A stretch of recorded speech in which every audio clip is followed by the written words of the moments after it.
నేను అబ్బా ఒక్క ఉదాహరణ చెప్పి పూర్తి చేసేస్తాను. పూర్వం శర్యాతి అని ఒక రాజు, ఆయనకి ఆనర్తుడు అని ఒక కొడుకు, సుకన్య అని ఒక కూతురు, 400 మంది భార్యలు ఆయనకి.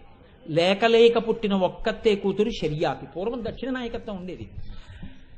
ఈ శర్యాతి ఆ కూతురు మీద మనసంతా పెట్టుకుని ఉన్నాడు. ఈమె ఒకనాడు సరోవరం దగ్గరికి వెళ్ళి ఆడుకుంటోంది చిలికెత్తెలతో. ఆడుకుంటూ ఒక పుట్ట దగ్గర కూర్చుంది. ఆ పుట్ట చవన మహర్షి కూర్చుని తపస్సు చేస్తుంటే, పరమవృద్ధుడు చవనుడు తపస్సు చేసుకుంటుంటే పుట్ట పట్టేసింది. పుట్ట పట్టేస్తే ఆయన కన్నులు మాత్రం, కొంతమంది తపస్సు చేసేటప్పుడు కూడా ఇలా కన్నులు తెరిచి ఉండొచ్చు, దానికి ఒక ప్రత్యేకమైన పేరుంది. కానీ ఆ కన్నులు బాహ్యానుసంధానం జరగవు, మెరుస్తుంటాయి. ఆ కన్నుల దగ్గర మాత్రం 2 కన్నాలు ఉన్నాయి పుట్టకి. ఆ పిల్లకి ఇలా చూస్తే అవి మెనుగుడు పురుగుళ్ళే కనపడ్డాయి. ఇదేదో మెరుగుడు పురుగుల లోపల ఉన్నట్టున్నాయన. ఆ పిల్ల అక్కడ ఉన్న పుల్లొకటి చూసి తీసి ఆ 2 కన్నాల్లో ఇలా పొడిచింది. పొడిస్తే ఆయన తపస్వి అయి ఉన్నాడు, శక్తితో లేడు, బాహ్య శక్తితో. అబ్బా అబ్బా అని మూలిగాడు. ఈ పుల్ల తీసి చూసింది, కొద్దిగా నెత్తురు తడి అంటి ఉంది. ఆ అమ్మాయికి ఏదో మూలికి వినపడింది, భయం వేసి వెళ్ళిపోయింది బాల్య చేష్టితంగా. ఆయన పడిన బాధకి ఆ రాజ్యంలో ఉన్న వాళ్ళందరికీ మలమూత్ర బంధనం అయిపోయింది, జంతువులతో సహా. ఇప్పుడు వాళ్ళు బెంగ పెట్టుకుని రాజు దగ్గరికి వెళ్ళారు. ఎక్కడో అపచారం జరిగింది మహాపురుషుడికి, అందుకే ఇంత ఉపద్రవం వచ్చింది, ఎవరికి ఏ అపచారం జరిగిందో చూడండి అన్నారు. మన రాజ్య సరిహద్దుల్లో, మన రాజ్యంలో మహానుభావుడు చవనుడు తపస్సు చేస్తున్నాడు, ఆయనకి ఏమైనా అయిందా చూడండి అన్నారు. వెళ్ళి పుట్ట కడిగి చూశారు. చూస్తే 2 కళ్ళు పోయాయి ఆయనకి. ఆయన అన్నాడు, నన్ను ఆ పిల్ల సుకన్య పొడిచేసింది అన్నాడు. ఇప్పుడు రాజు దగ్గరికి వెళ్ళి అందరూ వెళ్ళి రాజును తీసుకొచ్చారు. నీ కూతురే పొడిచేసిందిట అన్నారు. ఆయన అన్నాడు, క్షమార్పణలు చెప్పాడు, నీ జీవితాంతాన్ని నిన్ను జాగ్రత్తగా చూడడం కోసమని పరిచారికల్ని నియోగిస్తానన్నాడు. అంటే ఆయన అన్నాడు, చవనుడు, నువ్వు పరిచారకుల్ని పెడతావు, కానీ నావాడు అని ప్రేమతో చూడరుగా. ఎవరు పొడిచారో నీ పిల్లనిచ్చి పెళ్లి చేయి, భర్తని కాబట్టి జాగ్రత్తగా చూసుకుంటుంది అన్నాడు. పరమవృద్ధుడు, ముక్కోపి, కళ్ళు లేనివాడు, అరణ్యంలో ఉండేవాడు. 400 మంది భార్యల్ని చేసుకున్న తర్వాత లేక పుట్టినటువంటి సుగుణాల రాశి, అందాల భరిణ సుకన్య. రాజు బెంగ పెట్టుకుని మంత్రి పరిషత్తుని పిలిచాడు. ఈలోగా లోకంలో బాధ రాజ్యం అంతా, జంతువులు కూడా నిలబడిపోయాయి, మలమూత్ర బంధనం అయిపోయి. ఈ సమయంలో మంత్రి పరిషత్ అంతా వచ్చి బాధపడుతున్నటువంటి సమయంలో ఈ సుకన్య వచ్చి అంది, నాన్నగారు మీరు బెంగ పెట్టుకోకండి, తప్పు చేసింది నేను, పరమ ప్రీతితో ఆ ఋషిని నేను వివాహం చేసుకుంటానంది. చెప్పడానికి ప్రయత్నించాడు, ఆవిడ అంగీకరించలేదు. ఆఖరికి వివాహం అయిపోయింది. ఈ పిల్లని తీసుకుని పరమవృద్ధుడైనటువంటి చవనుడు అరణ్యానికి వెళ్ళిపోయాడు. ఆయనకి కళ్ళు లేవు, ఆయనకి సూర్యోదయం అయితే తెలియదు, అందుకని ఈ పిల్లే చెప్పేది. ఆయన్ని గోరువెచ్చటి నీటితో స్నానం చేయించేది. సంధ్యావందనానికి వేళ అయిందంటే సంధ్యావందనం చేసుకునేవాడు. భోజనం చేసే వేళ అయింది మధ్యాహ్నం అంటే మధ్యాహ్నానికి సంధ్యావందనం చేసుకుని అన్నం తినేవాడు. సాయంకాలం అయింది సంధ్యావందనం చేసుకోండి అంటే చేసుకునేవాడు. అన్నీ తీసుకొచ్చి అందిస్తే పూజ చేసుకునేవాడు. నోటికింతకు ముందు వచ్చు కాబట్టి మంత్రములను మననం చేసేవాడు. చీకటి పడిపోయింది పడుకోండి అంటే పడుకునేవాడు. గజ గజ గజ గజ వణికిపోతూ ఉండేవాడు వృద్ధుడు. ఈమె ఒకనాడు ఏటికి వెళ్ళి నీరు పట్టుకుని వస్తోంది భర్త కోసమని. అప్పటికి ఆయన్ని స్నానం అవి చేయించి కూర్చోపెట్టింది. అశ్వినీ దేవతలని మంచి నవయవ్వనంలో ఉన్న 2 దేవతలు, వాళ్ళు దేవతలకు వైద్యులు, వాళ్ళు ఈమెను చూశారు. మహాసౌందర్య రాశి, ఈమె ఎందుకు అరణ్యంలో ఒక్కతి తిరుగుతోందని అడిగారు. అడిగితే, ఒకవేళ నీకు వివాహం కాకపోతే మా ఇద్దరిలో ఒకరిని నువ్వు స్వీకరించవచ్చు, మేము దేవతల యొక్క వైద్యులం అన్నారు. అంటే ఆవిడ సరళంగానే జవాబు చెప్పింది, నేను చవన మహర్షి యొక్క భార్యని, నా పేరు సుకన్య, నేను శర్యాతి మహారాజు యొక్క కుమార్తెని, కాబట్టి మీరు నన్ను అలా అడగకూడదు అంది.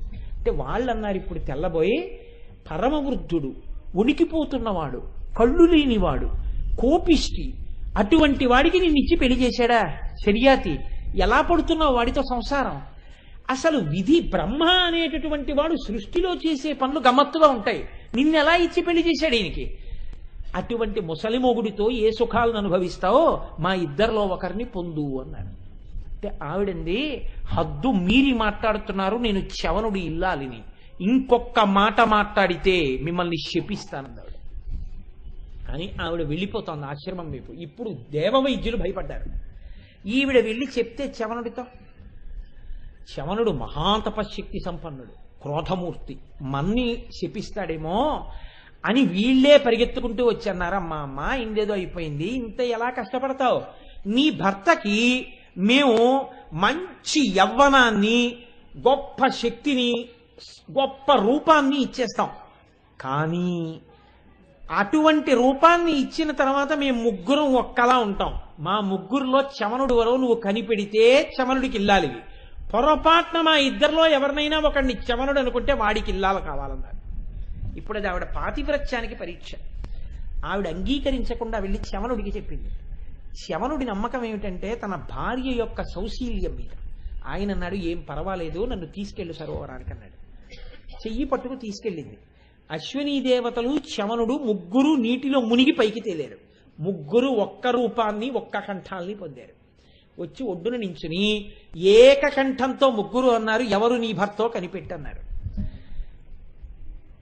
చక్కగా మంచి యవ్వనాన్ని, శరీరాన్ని పొందినవాడు భర్త. పరీక్ష ఎవరికి? ఆవిడికి. ఇప్పుడు ఇంతటి మహాపతివ్రత పొరపాటున భర్త కానివాణ్ణి భర్త అని చెప్పింది అనుకోండి, ఆవిడ బెంగ ఏమిటంటే నా చారిత్రం ఏమైపోతుంది, నేనప్పుడు ఆయన్ని వివాహం చేసుకోవలసి ఉంటుంది, ఆయనతో సంసారం చేయవలసి ఉంటుంది. ఇప్పుడు ఆయన అన్నాడు, భర్త అన్నాడని ఆయన మాటకి తల ఒగ్గి తీసుకెళ్లాను సరోవరం దగ్గరికి. కానీ ఇప్పుడు నాకు పరీక్ష వచ్చింది, నన్ను ఎవరు రక్షించేవాళ్ళు?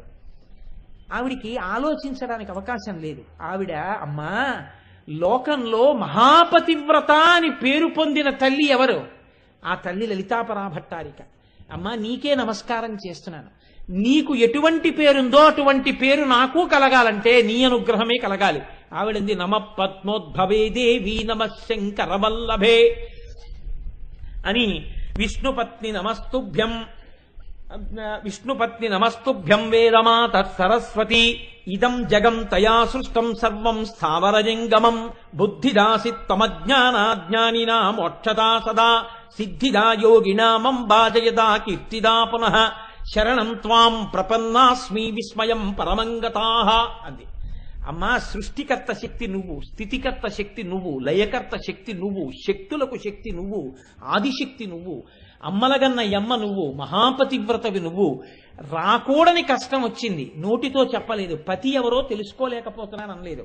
శరణం త్వాం ప్రపన్నాస్మి ఈ మాటలు పైకి చెప్పలేదు, నోటిలో అనుకుంది. అమ్మా నువ్వు నాకు భర్తని గుర్తుపట్టగలిగిన శక్తి కృప చెయ్యి అని కళ్ళు తెరిచింది. ముగ్గురిలో చవనుడెవరో ఆవిడ తెలిసిపోయింది. ఆవిడ వేలు చూపించింది. అశ్వనీ దేవతలు పొంగిపోయి, ఏమి పాతివ్రత్యమమ్మా నీది అని చవనుణ్ణి, నవయవ్వనంతో ఉన్నవాణ్ణి, ఇంత అందాల భరిణని ఆవిడకి భర్తగా ఇచ్చారు. ఇప్పుడు చెప్పండి, ఎక్కడో అంత కష్టంలో ఏమి చెయ్యాలో తెలియని స్థితిలో తన కష్టం పరపురుషుల ముందు చెప్పుకోలేక మనసులో అనుకుని శరణం త్వాం ప్రపన్నాస్మి అనగానే ఆ తల్లి ఆనాడు సుకన్యకి పాతివ్రత్యం నిలబడేటట్టుగా శక్తిని కృప చేసేసింది. అంత కష్టంలో అమ్మా నిన్ను పిలిచిన వారికి ఆ పిలుపులు వినగలిగినటువంటి చెవులమ్మా నీ చెవులు. ఇక్కడ తలుచుకుంటే చాలు ఆ పిలుపులు వినపడతాయమ్మా. ఆ చెవులు అలంకారయుక్తములు కాకుండా ఉండకూడదు. అంత గొప్ప చెవులని చెప్పడానికి కదంబమంజరీ క్లప్త కర్ణపూర మనోహర ఇందుకుని కీర్తిస్తున్నాడు.